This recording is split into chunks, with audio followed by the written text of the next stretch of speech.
লালবাগ সদরঘাটে ফের দুর্ঘটনা। হেসেলে গাড়ি তুলতে গিয়ে গঙ্গায় পড়ল 4 চাকা, আহত চালক। নিরাপত্তা নিয়ে প্রশ্নে সরব স্থানীয়রা। মুর্শিদাবাদের লালবাগ সদরঘাটে ফের 4 চাকা গাড়ি নদীতে পড়ে যাওয়ায় ঘটনায় চাঞ্চল্য ছড়িয়েছে এলাকায়। বৃহস্পতিবার দুপুর নাগাদ একটি গাড়ি হেসেলে তোলার সময় নিয়ন্ত্রণ হারিয়ে সেটি সোজা গঙ্গায় পড়ে যায়। ঘটনায় গাড়ির চালক আহত হন। স্থানীয় মানুষজন দ্রুত উদ্ধার কার্যে ঝাঁপিয়ে পড়ে তাকে নদী থেকে তুলে প্রাথমিক চিকিৎসার ব্যবস্থা করেন। প্রত্যক্ষদর্শীদের দাবি, ঘাটে পর্যাপ্ত নিরাপত্তা ব্যবস্থা না থাকায় প্রায় ঝুঁকির মধ্যে পারাপার করতে হচ্ছে সাধারণ মানুষকে। কয়েক বছর আগেই এই ঘাটে 4 চাকা গাড়ি নদীতে পড়ে এক শিক্ষকের মর্মান্তিক মৃত্যু হয়েছিল।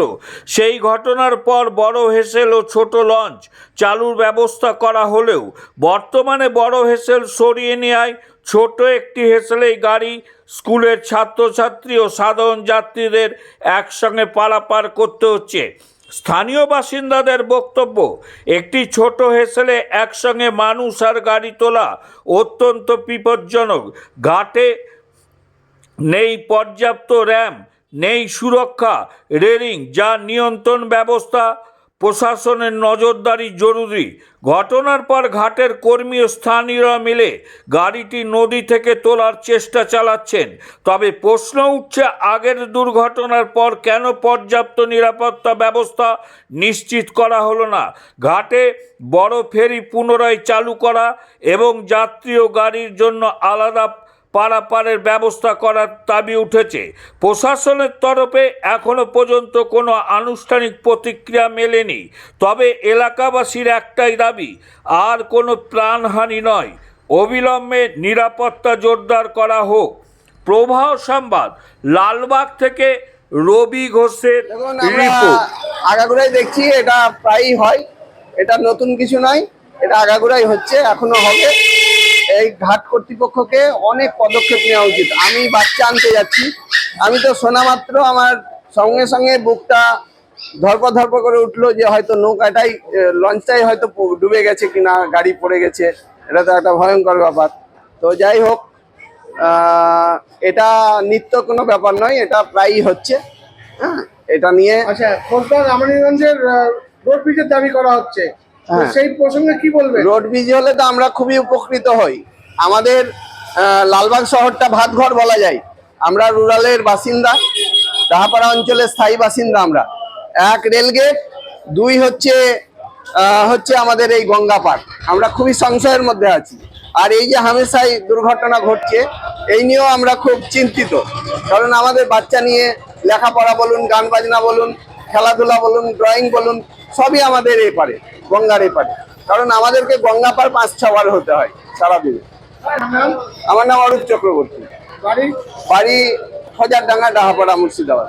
আজকে আমরা বিগত দিনে দেখেছি যে সদরঘাটে হামেশাই, এটা আপনারা প্রত্যেকে জানে, রিপোর্টার জানে, পুরো আমাদের পশ্চিমবাংলাবাসী জানে যে এই সদরঘাটে হামেশাই গাড়ি পড়ে যায়। তারপরে যে ঘটনা ঘটলো, তারপরে কি এখানে স্টিম চেঞ্জ করলো, যে প্রতিটা ঘাটে যেগুলো পার হয় সেগুলোকে বন্ধ করে দেয়। এইখানে বড় ধরনের একটা স্টিমার নিয়ে আসলে যেন গাড়ি পার হয়, সেটাতে যেন কোনো অসুবিধা না হয়। তারপরে সেইটাকেও হটিয়ে দিল। তারপরে যে একটা ছোট করে পার করছে, তাতে হামেশাই এরকম এই ধরনের ঘটনা ঘটছে।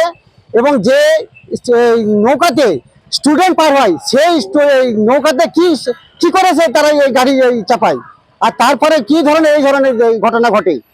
এর প্রতিবাদে আমরা এই ঘাটকে আমরা মানে এই 4 চাকা বন্ধ করতে এবারে নিষেধ করবো আমরা, যে এই ঘাটে যেন 4 চাকায় পার না হয়। হামেশাই হচ্ছে এই ঘাটে, কেন হবে?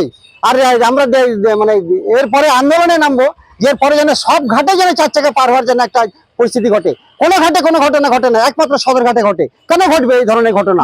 ঘটনা ঘটেছে আজকে নৌকাতে চাপাতে গিয়ে নৌকা ঠিক মতন বাঁধেনি হয়তো, সেই জন্য স্লিপ কেটে পড়ে গেছে।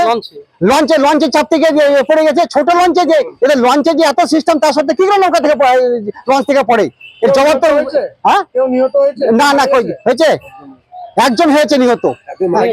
না মারা যায়নি একজন। হ্যাঁ, একজন মারা যায়নি। হ্যাঁ, একজন আহত হয়েছে।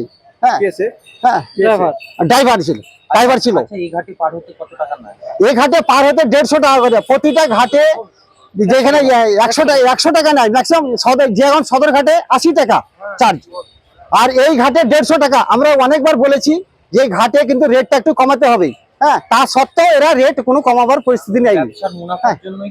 হ্যাঁ নিশ্চয়ই, ব্যবসার মুনাফার জন্য এই ঘাটে 150 টাকা করে 4 চাকার পার নিচ্ছে এবং প্রতিটা ঘাটকে সতর্ক করে দিচ্ছে যে কেন 4 চাকা যেন পার না করে। এদের সরকারিভাবে কোনো রকম লিফলেট দেখানো নেই 4 চাকার, এবং এরাও দেখাতে পারেনি। এটা এবারে বেআইনি কাজ। সরকারি রিপোর্ট অনুযায়ী যে এরা লিস্ট করেছে সেই লিস্ট কেন টাঙানো হচ্ছে না? এই লিস্ট অবশ্যই আমাদের টাঙানো দরকার এবং 4 চাকা পার হওয়ার জন্য এই রেট আমাদেরকে কমাতে হবে। এরা কি দুর্নীতিগ্রস্ত, সেই কারণে কি এরকম করছে? না, দুর্নীতিগ্রস্ত সেটা আমরা বলতে পারছি না। এই ঘাটের দেখভালের দায়িত্ব কে রয়েছে? এই ঘাটের দেখভালের দায়িত্ব ইনারাই আছে, সেটা তো আমরা হ্যাঁ, এই ঘাটের দেখভালের দায়িত্ব মানে এখানকার যারা ঘাট পারে যারা গার্জেন আছে তারাই আছে। হ্যাঁ, এরা এবার নাম তো সবার জানা নেই আমাদের, অনেকে থাকে। হ্যাঁ অনেকেই থাকে। ও আমাদের ফিরতলার আছে, আমার নাম মুস্তাকিম শেখ, ডাহাপাড়া গ্রাম পঞ্চায়েত, মুর্শিদাবাদ। কি করেন আপনি? এই যে ছোট জলাধারে ছোট লঞ্চটা, এটা কিন্তু ওই 4 চাকা পার হওয়ার জন্য নয়, কিন্তু ওরা কেটে 4 চাকা পার করছে, খুব রিস্কি। এতে স্টুডেন্ট চাপছে, 4 চাকা চাপছে, এতে আর এরকম ঘটনা হামেশাই ঘটছে এখানে। এর আগে অনেক লোক মারা গেছে, মারা গেল, কিন্তু সরকার এত কিছু করে সুরাহা ঠিকঠাক হচ্ছে না। এখানে দীর্ঘদিনের দাবি যে এখানে একটা ব্রিজ হোক, অবশ্যই অবশ্যই ব্রিজের পক্ষে আপনারা কি বলবেন? আমরা চাই অবশ্যই এখানে ব্রিজ হোক একটা, যাতে সবার সুবিধা হবে, আমার জনসাধারণ সবারই সুবিধা হবে একটা ব্রিজ হলে। আগামী 28 তারিখ ফিরাদ হাকিম আসছে এখানে, তো সেখানে কি ব্রিজের দাবি? অবশ্যই রাখবো, অবশ্যই রাখবো, আমরা রাখবো ব্রিজের দাবি। আপনার নাম? আমার নাম ওয়ালিউর রহমান, বাড়ি? লালবাগে।